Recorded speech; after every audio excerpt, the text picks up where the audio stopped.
Guys, this is it, yeah? It is one thing to think about being a carpenter, and it is another thing to actualize it and even build it so that it can be a thriving business which you enjoy to do and also employ people so people have their livelihoods around your concept. Today I'm with a fascinating and a beautiful lady called Keziah Munga, and she's going to tell us her journey about how she ventured into this business and where she would want to be in the new future, and that's how that is affecting our Europe in one way or the other. Welcome, Keziah. So tell me, it is very interesting to hear that you're a lady and you're venturing into this male dominated industry. So tell me, what really pushed you into wanting to do this? Okay, thank you very much, Daisy. Um, Actually, I didn't start as a carpenter. Neither did I start as an interior designer. It's been a journey. When I was starting this business, that was in 2000, in 2010. Yeah, I started with. I used to do ready-made clothes. Like I could go to Nairobi and get clothes like the ones I'm putting on now, and have a retail them, resell. Okay. Yeah. And then after that, that business wasn't working. And then, due to lack of funds to improve my stock, I decided to look for something that I can do on my own. Oh, okay. Like I can build my own stock. Okay. So I started doing wedding gowns. I also did the flower girl dresses.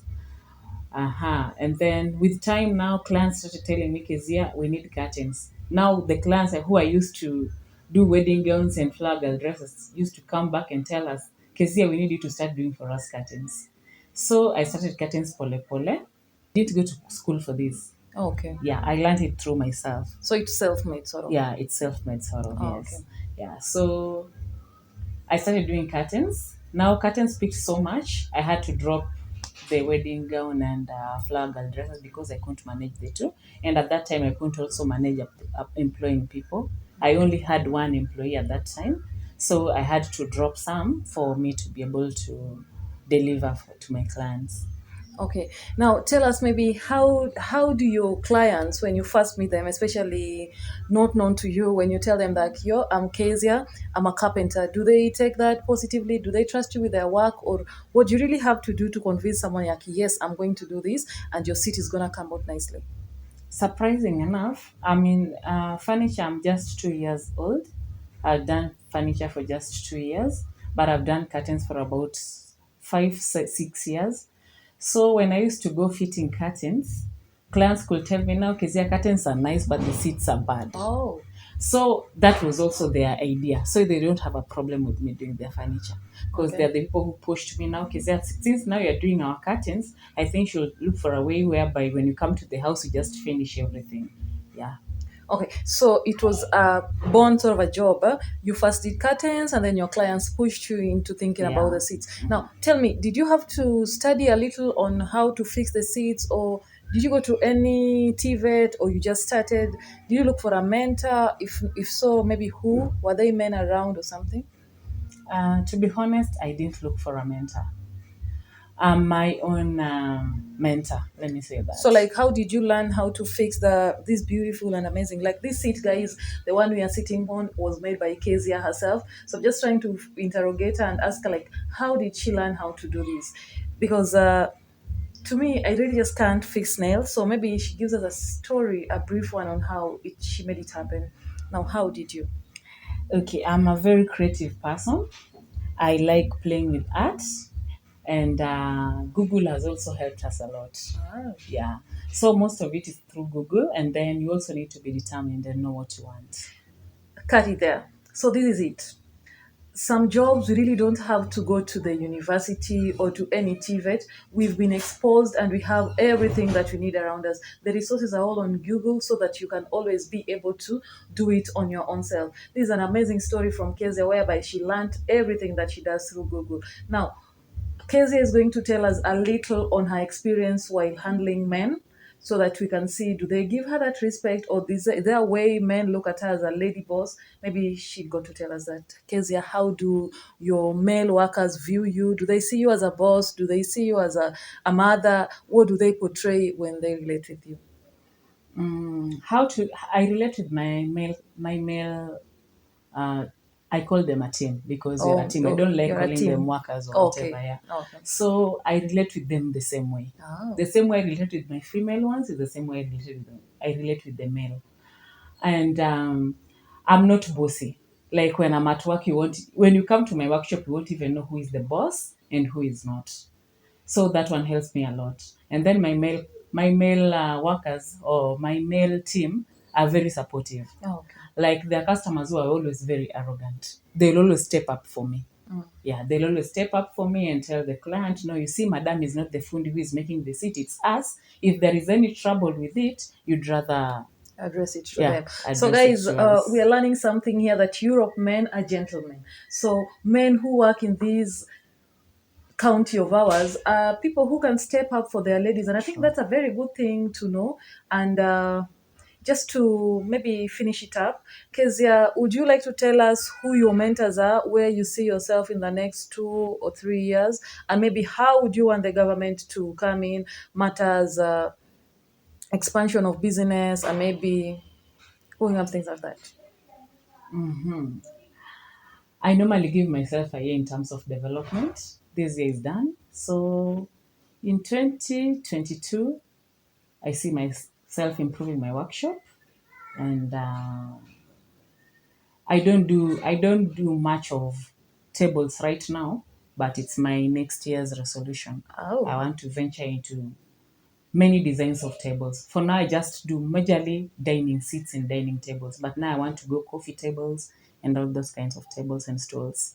okay. Before we get it far, where do you get your raw materials? Is it locally available, or you really have to import them? All my materials are locally available. Wow. What Casey is trying to say, guys, is we have local solutions for our local problems. So it only means that Europe is shaping up, and we really want it to go where it's supposed to be. Okay.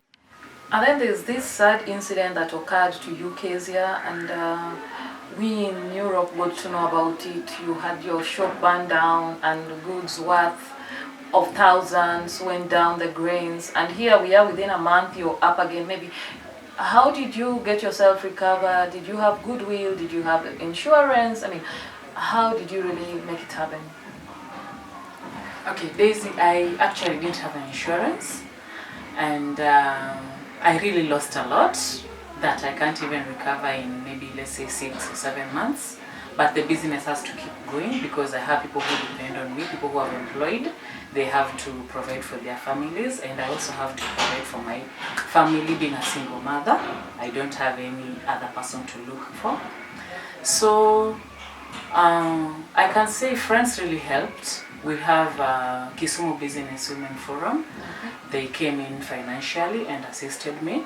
And I'm also in other chamas. I'm in so many chamas, and all of them managed to boost me up. I can also say my family came in through very well and very strong to support me where they could. And my finances, as a business person, even if you don't have insurance, there are those funds that you just keep for emergency, because you never know what will happen tomorrow. Like me, my emergency money is normally for the health of my kids. Oh. Now I had to remove all of it to bring it back to businesses.